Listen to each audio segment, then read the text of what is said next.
नमस्कार। आप सभी का स्वागत है हमारे YouTube चैनल में। आज हम सभी एक कहानी सुनने जा रहे हैं। ये कहानी है मुल्ला नसरुद्दीन की। मुल्ला नसरुद्दीन जो बहुत ही रोचक एक प्रकार का किरदार है जो हमारे इतिहास में मिलता है। तो मुल्ला नसरुद्दीन के बारे में हमने अपने दादा दादी से ज़रूर कहानियाँ सुनी होंगी। अगर नहीं सुनी तो चलिए आज मैं आपको सुनाता हूँ मुल्ला नसीरुद्दीन की कहानी। तो ये बहुत ही अद्भुत व्यक्ति था।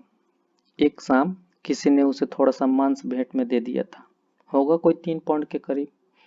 वो घर आया, उसने अपनी पत्नी को वो मांस दिया और बोला, आज बड़े ही सुख का दिन है, रोटियों की जगह मांस मिल गया है। मैं जाऊं अपने 1-2 मित्रों को भी बुला कर लाता हूँ, तुम तब तक मांस को तैयार कर दो। वह जब मित्रों को लेकर घर आया तब तक उसकी पत्नी ने मांस को कहीं छिपा दिया था। वो मुल्ला के तर्क और विचार की परीक्षा लेना चाहती थी। मुल्ला के आते ही उसने कहा, माफ़ करें, बड़ी मुश्किल हो गई है। आप यहाँ से गए हैं और घर की जो बिल्ली है वो मांस खा गई। अब क्या होगा? और आप है कि मित्रों को भी बुला लाए हैं। तो जरा सोचिए कि आप मुल्ला की जगह पे होते तो क्या करते। पहले हम सभी अपने दादा दादी के साथ जब सोते थे तो वो हमें कहानियाँ सुनाया करते थे। आजकल हमारे यूथ, हमारे बच्चे मोबाइल पकड़ के सो रहे हैं। तो शायद वो नैतिकता की कहानियाँ जो हमें जीवन के विभिन्न प्रकार के चुनौतियों से रूबरू कराती थी, उन समस्याओं का समाधान निकालती थी, वो सब लुप्त हो गए हैं। इसीलिए व्यक्ति परेशान हो गया है। तो ज़रा सोचिए कि आप मुल्ला की जगह पे होते तो क्या करते। वो बेचारा 2 मित्रों को साथ ले आया था। वो दोनों द्वार पे खड़े थे और उसकी पत्नी कह रही है कि मांस बिल्ली खा गई। अगर मुल्ला विश्वासी होता तो अपनी पत्नी की बात मान लेता और चुप रह जाता। अविश्वासी होता तो मन में संदेह करता या झगड़ा खड़ा कर देता। लेकिन ना तो वो विश्वासी था और ना अविश्वासी। उसने क्या किया, वो भागकर पड़ोसी की दुकान पर गया और तराजू ले आया और तराजू पर बिल्ली को रखकर तौल लिया। बिल्ली 3 पाउंड निकली।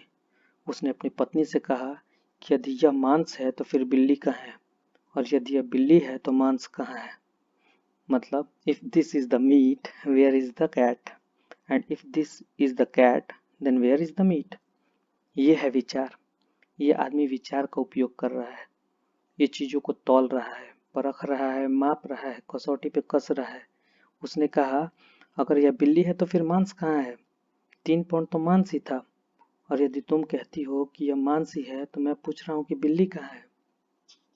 जरा बताइए आप कि आप अगर उसकी पत्नी की जगह पर होते तो आप क्या सोचते। ठीक वहीं उसकी पत्नी ने भी कभी सोचा ही नहीं था कि बिल्ली तराजू पर तौली जाएगी। तो इस कहानी से हमें ये शिक्षा मिल रही है कि हमने जिंदगी में तथ्यों को तराजू पर तौलना बहुत दिनों से बंद कर दिया है।